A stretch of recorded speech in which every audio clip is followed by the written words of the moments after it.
कि आगे और आगे बढ़ाता हूँ। अपना चल रहा था अभी ज्योतिष शास्त्र के ऊपर। तो पहले मैंने ज्योतिष शास्त्र के जन्म कुंडली का बताया था, हस्तरेखा का बताया था। मैं इसी विषय को थोड़ा आगे बढ़ाना चाहता हूँ, और ये इसलिए आगे बढ़ाना चाहता हूँ कि भारत का जो विज्ञान है, भारत का जो ज्ञान है, वो हमारे गर्व का विषय है। हमें इसके ऊपर गर्व होना चाहिए। तो आज मैं संवत्सर के बारे में थोड़ी सी जानकारी देना चाहता हूँ। एक ज्ञान की बात है, नॉलेज की बात है। संवत्सर या जिसे कैलेंडर कहते हैं, तो जो कैलेंडर है वो समय का एक मापक यंत्र है। जैसे अपन लिक्विड को लीटर में नापते हैं, कपड़े को मीटर में नापते हैं, वजन को किलो में नापते हैं, ऐसे ही समय की इकाई को किस तरह से नापा जाए, इसके लिए विश्व के सभी सभ्यताओं ने अपने अपने हिसाब से कैलेंडर बनाए। अब देखो, समय क्या है? तो ईश्वर की रचित हर चीज बड़ी वैज्ञानिक है। तो समय की भी अपनी एक गति है। उसका एक निर्धारित समय के अनुसार सारे ग्रह, नक्षत्र, सूर्य, चंद्रमा गति करते हैं। उस गति को नापने की विधि, और नापने की सही विधि कब आएगी? जब उसकी सारी जानकारी होगी आपको कि कितने समय में चंद्रमा अपना चक्कर पूरा करता है, पृथ्वी अपना चक्र पूरा करता है, वापिस वही जहां से शुरू हुआ वो वापिस कितने समय बाद में अंत होता है, प्रारंभ होता है। तो इसके लिए विभिन्न ज्योतिषियों ने, भूगोल शास्त्र, ये शास्त्रियों ने समय समय पर अध्ययन किया। और ये हमारे लिए बहुत बड़ी गर्व का विषय है कि सबसे पहला संवत्सर, सबसे पुराना और सबसे सटीक संवत्सर अपने भारत की दिया। सबसे पहले सप्तर्षि संवत्सर करके हमारे यहाँ चलता था। अब सप्तर्षि कब आए थे? लाखों वर्ष पूर्व आए। तो उन्होंने एक समय की गणना, ये बताया कि पृथ्वी की जो मतलब समय और काल जिस जिस गति से चलता है, उसका नापने का क्या अंदाज है, क्या तरीका है। समय के साथ साथ वो कैलेंडर उपलब्ध नहीं है हमारे पास में। उसके बाद में कलयुग संवत, जिसे युगात्म संवत भी कहते हैं, महाराजा युधिष्ठिर ने शुरू किया, और वो कैलेंडर निरंतर रूप से चला। आज उसको चलते हुए 5117 वर्ष पूरे हो गए। यानी 5000 वर्षों से हमारा कैलेंडर इस तरह के विभिन्न संवत बनाए गए। भारत की एक परंपरा रही थी कि संवत बनाने का अधिकार उसी को होगा। उस वक्त ये चार पांच शर्त थी। एक तो व्यक्ति चक्रवर्ती राजा होना चाहिए, यानी जिसने पूर्ण विश्व को विजय किया हो, इस तरह का राजा ही अपने नाम से संवत चला सकता है। दूसरी शर्त यह थी कि जिस राजा ने अपनी प्रजा के सारे कर्ज समाप्त कर दिया, यानी जिसके शासन काल में अगर किसी ने भी किसी साहूकार से, किसी और व्यक्ति से कर्ज ले रखा है, तो उस कर्ज को राजा ने चुकाया।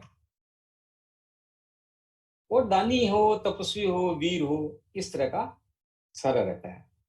तो हमारे यहाँ पर प्रमुख जो संवत चले, विक्रम संवत चला, शक संवत चला, जो आज चलन में है। और ये देश का दुर्भाग्य है कि विक्रमादित्य कौन था, उसका इतिहास भारत पुस्तकों में नहीं पढ़ाया जाता। जो हिंदू के सारे त्योहार और पूर्ण वैज्ञानिक विशुद्ध आज की तारीख में विश्व में जो कैलेंडर है, सटीक जिसे कहते हैं, विक्रमादित्य का कैलेंडर है, वो नहीं पढ़ाया जाता। विक्रमादित्य का इतिहास नहीं पढ़ाया जाता। ऐसी शक संवत है। तो शक संवत के बारे में इतिहासकारों की अलग अलग राय है। कोई कहता है शक संवत शालिवाहन ने प्रारंभ किया, कोई कहता है कनिष्क ने प्रारंभ किया। और जो विक्रम संवत है वो ईसा पूर्व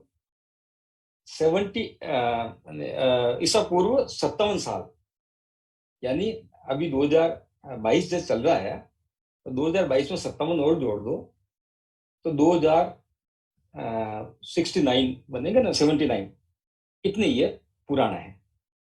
ईसा संवत से 57 साल पुराना है। और जो शक संवत है वो ईसा ईस्वी मतलब 78 ईस्वी, यानी 2022 में से 78 घटाएंगे तो वहां से प्रारंभ होता है।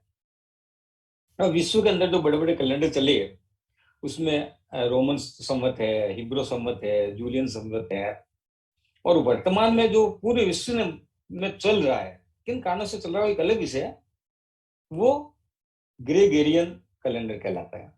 एक पोप हुए थे, उन्होंने एक कैलेंडर बनाया। अब आपको बहुत कम लोगों को जानकारी है, वैसे तो सन 2022 चल रहा है, तो ये कैलेंडर वो चलते हुए 2022 नहीं हुए। इस कैलेंडर का निर्माण 1582 में हुआ। कब हुआ?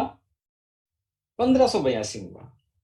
और उन्होंने, चूंकि वो ईसाई धर्म के मतावलंबी थे, तो उन्होंने कहा कि हम इसकी गणना जिस दिन ईसा मसीह पैदा हुए थे उस दिन से करेंगे।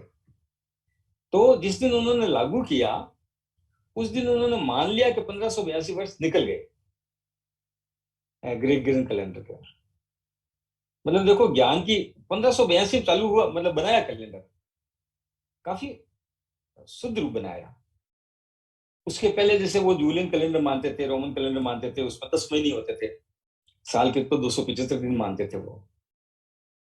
लेकिन 1582 में निर्माण करके और उन्होंने पूरे विश्व में, क्योंकि उनका शासन था सब जगह, तो पूरे विश्व के अंदर उन्होंने लागू किया। उसमें भी सारे देशों के अंदर 1582 में लागू नहीं हुआ। 1582 से लेकर, जैसे भारत में 1947 के बाद में लागू हुआ, पहले विक्रम संवत ही चलता था। तो इन 300-400 सालों में ये कैलेंडर लागू हुआ, लेकिन कैलेंडर की वास्तविक उत्पत्ति या जन्म जिसे कहते हैं, गणना का आधार जिसे कहते हैं, वो 1582 में चालू हुआ। और हमारा जो विक्रम संवत है वो 2022 प्लस 57 साल, इतने सालों पहले प्रारंभ हुआ, बना भी तब और प्रारंभ भी तब से हुआ। स्वयं विक्रमादित्य ने जब संपूर्ण विश्व में विजय की, विक्रमादित्य का थोड़ा सा इतिहास बताऊंगा मैं आज आपको, और उसी दिन से लागू हुआ। ऐसी शक संवत जब लागू किया गया, आज की ईस्वी से माने तो 2022 माइनस 78, 78, उसी समय शालिवाहन ने या कनिष्क ने, जिसने भी बनाया हो, उसने बनाया भी खुद ही और लागू भी खुद ने किया। ऐसे हमारे हिजरी संवत चलता है मुसलमानों का। वैसे वो कैलेंडर को चलते हुए 622 वर्ष में, 610 मतलब 22 में जो मोहम्मद साहब थे वो मक्का से मदीना गए थे, उनको मतलब जाना पड़ा, एक तरह से पलायन किया उन्होंने। तो उस घटना को मद्देनजर रखते हुए केवल 200-250 वर्ष पहले बनाया है कैलेंडर उन्होंने, लेकिन उसको लागू 622 वर्ष पहले से किया। ये है ज्ञान का अंतर, नॉलेज का अंतर। अब पूरा जो वर्ष है, समय की जो गणना है, उसमें दो फैक्टर काम आते हैं। एक तो चंद्रमा का वर्ष और एक सौर वर्ष, सूर्य का वर्ष। यानी जो पूरे साल की गणना है उसमें दिन रात की का कैलकुलेशन चंद्रमा करता है और पूरे साल का निर्माण सूर्य करता है। तो 8वीं शताब्दी में अंग्रेजों के एक ज्योतिषाचार्य हुए थे संत बीड। उन्होंने 8वीं शताब्दी में पहली बार ये बताया कि पूरे एक साल के अंदर 365 दिन 6 घंटे होते हैं। कब बताया? 8वीं शताब्दी में। और हमारे ऋषियों ने समय की पूरी गणना, 365 का मैं हिसाब बताऊंगा, उसकी गणना सप्तर्षि संवत से ही प्रारंभ कर दी। चैत्र शुक्ल एकम को जो अपन प्रथम दिन मानते हैं, वो सप्तर्षि संवत में भी मानते हैं, कलयुग संवत में भी मानते हैं, विक्रम संवत में भी मानते हैं और शक संवत में। ऐसे ही जब फिर उन्होंने शोध की वैज्ञानिकों ने, तो ब्रिटेन के रोजर बेकन करके ज्योतिषाचार्य हुए, उन्होंने कहा कि 365, जो बीड ने कहा था 365 दिन 6 घंटे होते हैं, तो इन्होंने कहा 365 दिन 5 घंटे और 48 सेकंड होते हैं, इसलिए साल की गणना, पूरे दिनों की गणना 365 दिनों में की जाए। उसके पहले जितने भी कैलेंडर थे, रोमन जूलियन कैलेंडर है, रोमन कैलेंडर है, कोई 10 महीने का मानता था, कोई साल में 275 दिन मानता था, कोई साल में 360 दिन मानता था, भारत को छोड़कर। अब भारत की गणना क्या रही? भारत ने ये नहीं कहा कि साल में कितने दिन होते हैं। भारत ने गणना में ये बताया कि चंद्र वर्ष जो है और जो सौर वर्ष है, तो चंद्र वर्ष सौर वर्ष से 11 दिन 3 घंटे 48 सेकंड छोटा होता है। यानी केवल सूर्य चंद्रमा के आधार पर जो कैलेंडर बनाएगा, जिसे हिजरी संवत है, वो केवल चंद्रमा की गणना के अनुसार बनाया गया। तो उसके जो दिन होंगे वो 365 - 11 होंगे, और जो केवल सूर्य के आधार पर बनाएगा, जो ग्रेगोरियन कैलेंडर का मुख्य बेस है, उनको उनको पूरे 365 दिन बांटा उन्होंने। तो वास्तविक जो समय घूमता है, वो दोनों जो वर्ष है, चंद्र वर्ष और सूर्य वर्ष, इन दोनों में 11 दिन 3 घंटे और 48 घंटे का अंतर रहता है। और अंतर रहता है तो भारत ने इस अंतर को समझा, और समझने के बाद में हर 3 साल बाद में एक अधिमास बनाकर इस गैप को पूरा किया। और बिल्कुल सटीक जैसे समय घूमता है, वही समय की गति, वही समय की इकाई उन्होंने निर्माण की। अब एक दूसरा दुर्भाग्य और, वैसे तो भारत के अंदर जब देश आजाद हुआ तो ये विषय उठा कि अन्य चीजों की तरह अपना भी एक कैलेंडर, राष्ट्रीय कैलेंडर घोषित किया जाए, क्योंकि अंग्रेजों के शासन काल में भी भारत के अंदर विक्रम संवत चलता था। केवल सरकारी फाइलों में, उसमें भी सरकारी का अंग्रेजी तारीख लिखी जाती थी, और नीचे विक्रम संवत माह वगैरह ये लिखा जाता है, कंपलसरी था। आप पुराने लेटर कोई भी देख लो, भारत सरकार के भी जो पत्र आते थे उसमें इंग्लिश तारीख और नीचे विक्रम संवत लिखा जाता था। लेकिन यहाँ भी राजनीति चली गई। संविधान बनाने वालों के दिमाग में बाबा साहब अम्बेडकर, जो बहुत पूज्य व्यक्ति हैं, वो बौद्ध धर्म को मानते थे। तो उनको एक कल्पना थी, या इस तरह का एक गलत फहमी थी कि जो शक संवत है वो बौद्धों का है, और विक्रम संवत है वो हिंदुओं का है। और मुसलमानों को भी महत्व देना है, इसलिए हमारे संविधान के अंदर जो आधिकारिक कैलेंडर है, राष्ट्रीय कैलेंडर जिसे बोलते हैं, वो 3 है। ग्रेगोरियन कैलेंडर, जो अपने जनवरी फरवरी इंग्लिश कैलेंडर जिसे बोलते हैं, सब कैलेंडर संवत्सर, और हिजरी संवत। जबकि भारत के जितने भी त्योहार आते हैं, भारत की जितनी भी गणनाएं की जाती है, होली, दिवाली, नवरात्रा या अन्य अन्य जो भी गणना की जाती है, वो विक्री संवत से की जाती है। लेकिन विक्री संवत को राष्ट्रीय सम्मान, ये राष्ट्रीय कैलेंडर का दर्जा नहीं दिया गया। भारत के साथ पग पग पर, मतलब कोई क्षेत्र ऐसा उन्होंने नहीं छोड़ा जिसमें कुछ न कुछ गलत बात, कुछ गलत चीजें उन्होंने दिखाई हो। अब जब शक संवत को राष्ट्र बनाया, तो देखो सरकार का एक दायित्व था कि जिस राजा ने इतना बड़ा काम किया, इतना बड़ा ज्ञान दिया, संवत शुरू किया, तो उसको इतिहास में पढ़ाया जाए। अभी तक भारत सरकार ये तय नहीं कर पाई है कि शक संवत का निर्माण शालिवाहन ने किया था या कनिष्क ने किया। लेकिन विक्रम संवत, जिसे आज हम सब मानते हैं, हमारी सारी गणना विक्रम संवत से होती है, उसको विक्रमादित्य ने बनाया था, ये सत्य है। विक्रमादित्य को में 32 गुण थे, ऐसा उपाधि उनको मिलती है। उनके राज्य में 9 रत्न, जैसे कालिदास है, ज्योतिषाचार्य वारामीर है, बेताल भट्ट है, ऐसे अनेक 9 रत्न थे। इस तरह का साम्राज्य उसका रहा। और थोड़ा सा मैं इतिहास बताता हूँ विक्रमादित्य का।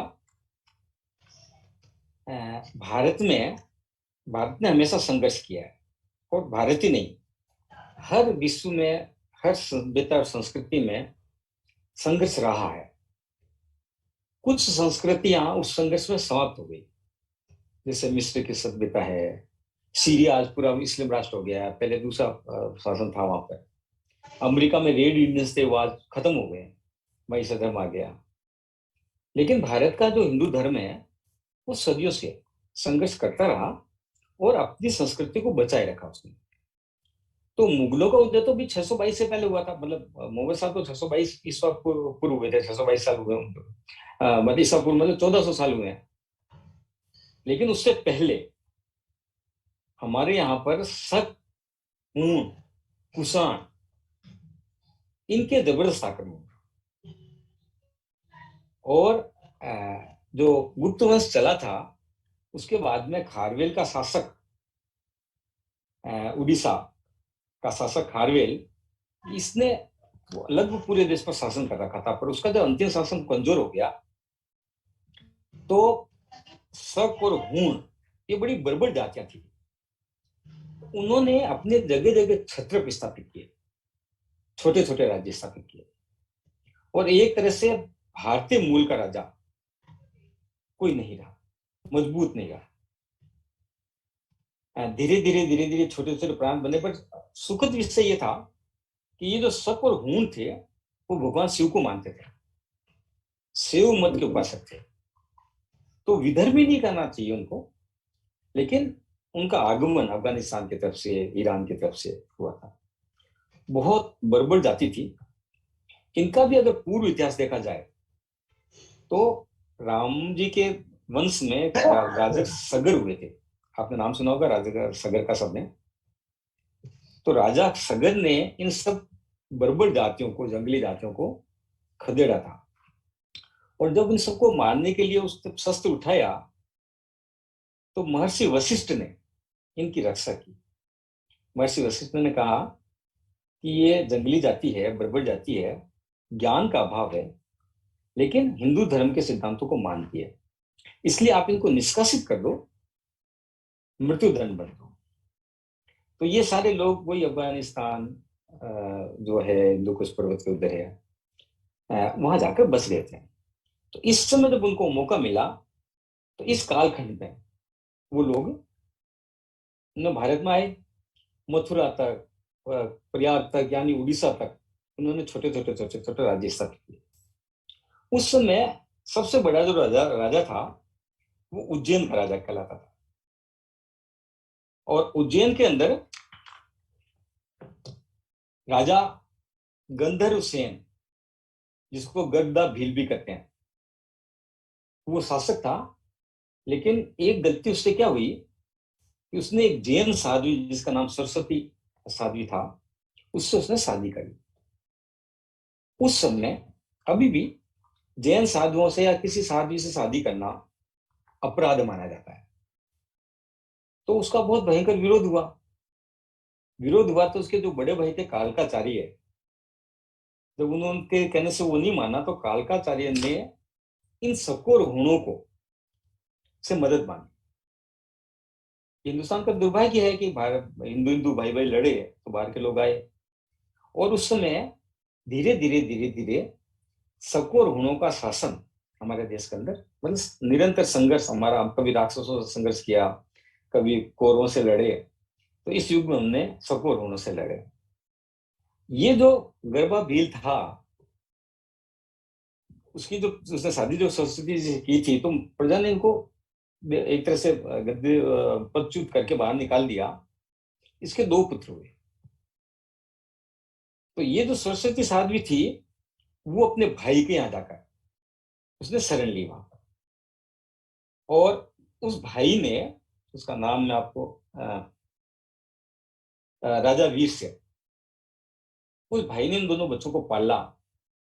जैसे शिवाजी को शिवाजी के मां ने और रामदास जी ने वीर बनाया, वैसे राजा वीर सेन ने इन दोनों को सशक्त, बुद्धिमान, पराक्रमी, बलशाली बनाया। तो बड़ा भाई तो गोरखनाथ जी का भक्त हो गया, और आज का जो गोरखनाथ बहुत बड़ा मठ है, एक तरह से उसकी समाधि वहां बनी थी। और दूसरा जो छोटा भाई था ये विक्रमादित्य, इसने पूरे देश के अंदर छोटे छोटे राजाओं को संगठित किया, शासन किया, ऐसा नहीं, संगठित किया, संगठित करके इन स्वकोर हूणों को पराजित किया। उस समय 96 शकोर हूणों के राजा एक होकर आक्रमण करने के लिए आए, तो इसके विरोध में इसने जन जागरण करके इन सबको हराया, और हराने के बाद में सभी राजाओं की सहमति से ये उज्जैन का या मालवा राज्य का राज्य बना जाए। उसके बाद उसने अपने देश का शासन भारत में तो चलाया ही चलाया, लेकिन इसके मक्का, ये क्या कहना चाहिए कि अफगानिस्तान, तुर्किस्तान, यहां तक कि मक्का तक, इधर चाइना में जो रेशम मार्ग बहुत बड़ा फेमस मार्ग हुआ करता था, वहां पर भी इसने कब्जा किया। चाइना के आधे भाग में इसने कब्जा किया। और ऐतिहासिक प्रमाण है, मक्का के अंदर सायर उल ओखला करके पुस्तकालय है, उसके अंदर जरा हम टिग्नोई की बहुत बड़ी पुस्तक है, एक तरह का इतिहास है मक्का का। उसके 315वें पृष्ठ पर ये लिखा हुआ है कि भारत का सातवाहन राजा विक्रमादित्य का शासन मक्का में था, और उसने वो मक्का आखिरी एक तरह से शासन का, जैसे भगवान राम जब लंका गए तो रामेश्वर में शिवलिंग की स्थापना करके गए, ऐसे ही विक्रमादित्य ने मक्का के अंदर मक्केश्वर महादेव की स्थापना की। और इसलिए आज तक कल हमारे बहुत सारे इतिहासकार ये दावा करते हैं कि वो जो मक्का मस्जिद जो बनी हुई है, उसके गर्भगृह में महादेव स्थापित है। और ये वहां की पुस्तक में लिखा हुआ है, हमारे भारत की पुस्तक में नहीं। मकवा सुल्तानिया करके बहुत बड़ी पुस्तक है, 1000-1200 पृष्ठ की पुस्तक है। उनका एक तरह से राष्ट्रीय, मतलब जैसे अपनी कुरान होती है, वेद होता है, गीता होती है, वैसे मक्का की वो धार्मिक पुस्तक है। उसके पृष्ठ संख्या 315 पर यह लिखा है कि विक्रमादित्य ने 78 वर्ष ईसा वर्ष पूर्व के लगभग उसका साम्राज्य यहाँ तक था, और उन्होंने यहाँ पर मक्केश्वर महादेव की, अपने भगवान शिवलिंग की स्थापना की। और स्थापना करने के बाद में वहां पर उस समय शक और हूण ये लोग रहते थे, और वो हिंदू मतावलंबी थे। तो इन्होंने भारत से उनको वहां तक खदेड़ा, और वहां पर उनको उपासना के लिए, क्योंकि वो शिव के उपासक थे, वो राम और कृष्ण और इनको नहीं मानते थे, शिव के उपासक थे, शिव को मानते थे। वहां उन्होंने इसकी स्थापना करके शिवलिंग बनाया। ये इतिहास है मालवा का, जो आज उनको पढ़ाया नहीं जाता। भैया मोदी को पता चलेगा तो वो वहीं पे भी मंदिर बना देगा। नहीं, उनको पता, जानकारी में। मतलब सबसे बड़ा अपना दुर्भाग्य क्या रहा कि भारत के इतिहास मतलब मैं तो ये कहूंगा, आलोचना नहीं करनी चाहिए कि भारत ने इतिहासकार, वैज्ञानिक, अन्वेषक, ये सब सुस्त हो गए। वैज्ञानिक खोज, मतलब देखो आपका ज्योतिष के बारे में ये तीसरा लेसन है मेरा, कितना जबरदस्त ज्ञान। आज तक भी समय की वो इंग्लिश कैलेंडर, वैसे उन्होंने, क्योंकि सब जगह शासन था उनका। और मजेदार बात है कि वो 375 की जगह 365 दिन का होता था। तो उन्होंने जब वो ग्रेगोरियन कैलेंडर लागू किया, तो जिन जिन देशों में लागू किया उसमें 5 अक्टूबर के बाद सीधी 15 अक्टूबर था। आज 5 अक्टूबर है, कल 15 अक्टूबर। इस तरह से 375 को 365 दिनों में समावित किया। इतिहास के अंदर वो 10 दिन ही गायब कर दिया। और इसके पहले जो टाइम ज्यादा हो रहा है, बस 2 मिनट। तो उससे 2-3 चीजें और बताता हूँ कि इन सब कैलेंडरों का जो वैज्ञानिक कैलेंडर है, 2-3 चीजें बात खास है कि एक तो जैसे सबसे बड़ा दिन 21 जून को उनके आता है, तो हमारी जो उसी तिथि को आता है। सबसे छोटा दिन उनके 23 सितंबर तो हमारे वो आता है। मकर संक्रांति 14 जनवरी को आती है, हमारी भी मकर संक्रांति आती है। तो ये तय हो गया है कि 365 दिन होते हैं, 365 दिन 6 घंटे होते हैं।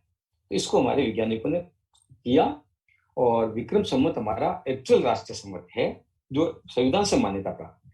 इतना कहकर अपनी वाणी को बहुत बहुत